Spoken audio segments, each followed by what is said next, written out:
म्हणजे बॉम्बपासून सुरू झालेले युद्ध आता पाण्यापर्यंत येऊन पोहोचलेले. त्यांच्यासाठी ही संधी आहे. आता तेलाच्या किमती वाढतील, गॅसच्या किमती वाढतील, अन्नधान्याच्या सुद्धा किमती वाढवतील ही व्यापारी लोक. तर तुमचं तंत्रज्ञान शून्य झालं.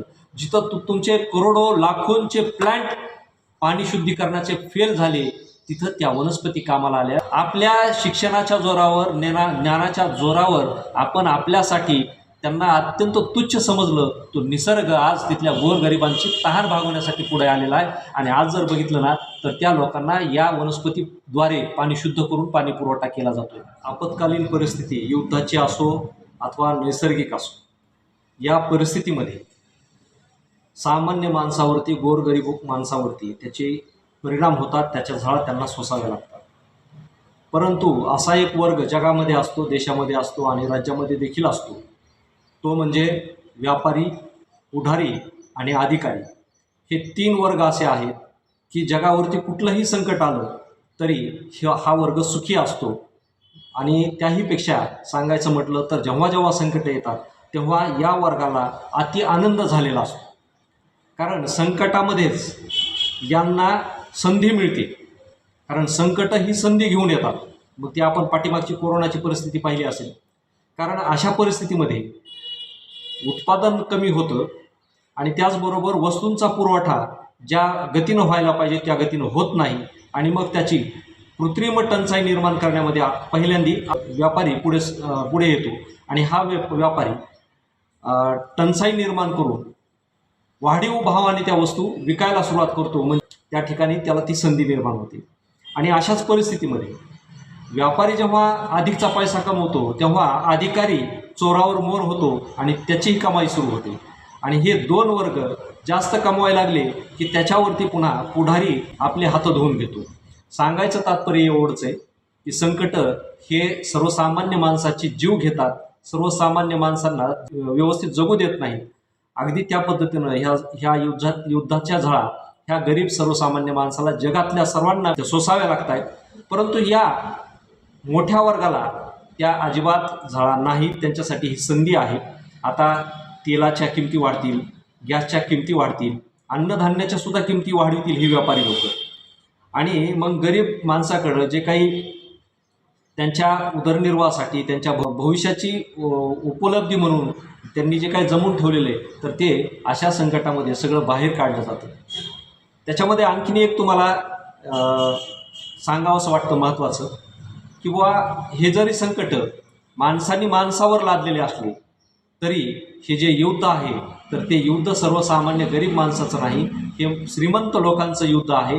एकमेकाच्या वर्चस्वासाठी हे झालेलं आणि त्यामधून त्यांचे जे काही इगो हर्ट झालेले त्यासाठी हे युद्ध आहे. म्हणायला आपण म्हणतो ह्या देशाचा अनुभवामुळे की त्या देशाला बनवू दिला नाही म्हणून हे झाले. परंतु हे बनवायचे कशासाठी? कारण ताकद कोण दाखवतो? ज्याच्याकडे संपत्ती अति झालेली असते त्याला ती ताकद दाखवायची असते. कारण संपत्ती ही स्वस्त बसू देत नाही म्हणतात. अगदी त्याच पद्धतीने अमेरिकेला त्याच्या संपत्तीचा त्याला हव्यास आहे, त्याच्या मोठेपणाचा त्याला गर्व आहे. अगदी त्याच पद्धतीनं आमच्याकडं भरमसाठ खनिज संपत्ती आहे म्हणून आखाती देशांना सुद्धा तो गर्व आहे. तर ह्या लोकांमध्ये आहेत जे गरीब देश आहेत, ज्यांचं आपल्याला नावसुद्धा आठवत नाही, अशा देशातल्या लोकांना या युद्धाशी काय देणं घेणे. परंतु जे म्हणतोत ना की आपण ज्याचा कोणीही नसतो त्याचा वाली ईश्वर असतो, तशा पद्धतीनं आज जर पाहिलं तर आपल्याला आज गॅस आणि पेट्रोल डिझेलची टंचाई वाटते. परंतु ज्या आखाती देशामध्ये याच्या खनिज संपत्ती आहे, ज्या खनिज संपत्तीला आपण संपत्ती मानतो आणि त्या संपत्तीसाठी पुन्हा युद्ध करतो, अशी परिस्थिती आहे.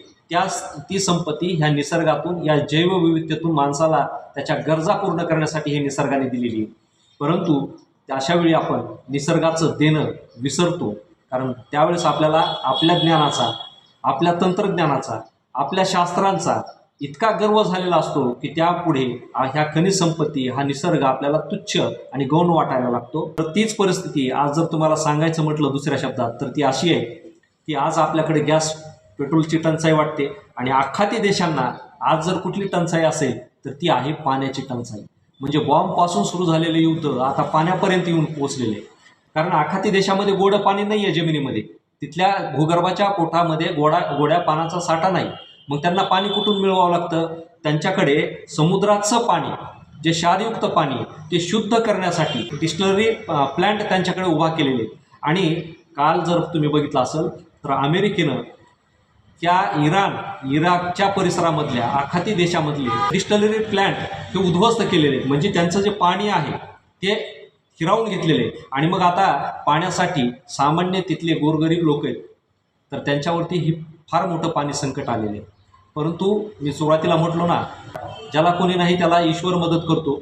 परंतु शेवटी ह्या सर्वसामान्य गोरगरीब माणसांच्या मदतीसाठी तिथे निसर्गच धावून आलेला आहे. कारण तुम्ही जर बघितलं असेल ना तर त्या देशामध्ये ज्या डिस्टिलरी प्लॅन्टमधून लोकांना शहरांना पाणी पुरवठा होत होता तर त्या लोकांना पाणी पुरवठा करण्यासाठी एक वनस्पती पुढे आली. पहा की जेव्हा रामायणामध्ये आपण वनस्पतीचा उल्लेख आढळला होता की ज्यावेळेस लक्ष्मणाला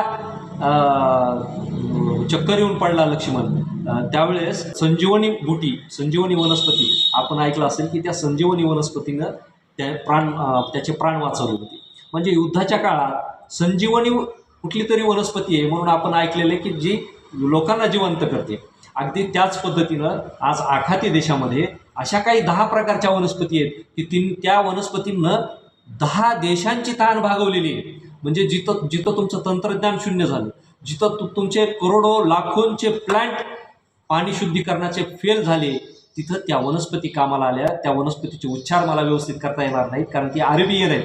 मी तुम्हाला ह्या व्हिडिओच्या शेवटी त्या वनस्पतीचे नावं सांगेल. परंतु तुम्ही जर बघितलं असेल ना तर त्या वनस्पती एका दिवसामध्ये 1-1 कोटी 10-10 कोटी पाणी शुद्ध करतायत. त्यातले क्षार नाहीसे करतायत. म्हणजे ज्या प्लॅन्टला दिवस लागत होते त्या वनस्पती 24 तासात माणसांना शुद्ध पाणी पुरवतायत. म्हणजे ज्या निसर्गाला आपण अत्यंत आपल्या शिक्षणाच्या जोरावर ज्ञानाच्या जोरावर आपण आपल्यासाठी त्यांना अत्यंत तुच्छ समजलं, तो निसर्ग आज तिथल्या गोरगरिबांची तहान भागवण्यासाठी पुढे आलेला आहे. आणि आज जर बघितलं ना तर त्या लोकांना या वनस्पतीद्वारे पाणी शुद्ध करून पाणी पुरवठा केला जातोय. म्हणजे आज जर तुम्ही बघितलं तर प्रत्येक देशामध्ये 50 लाख 1 कोटी 2 कोटी लोकांना पाणी पुरवठा दिवसाला या वनस्पती करतायत. तर सांगायचं तात्पर्य तुम्हाला एवढंच आहे की माणसांसाठी किती जरी संकट निर्माण केली तरी माजलेल्या लोकांना हा निसर्ग संपवून टाकील.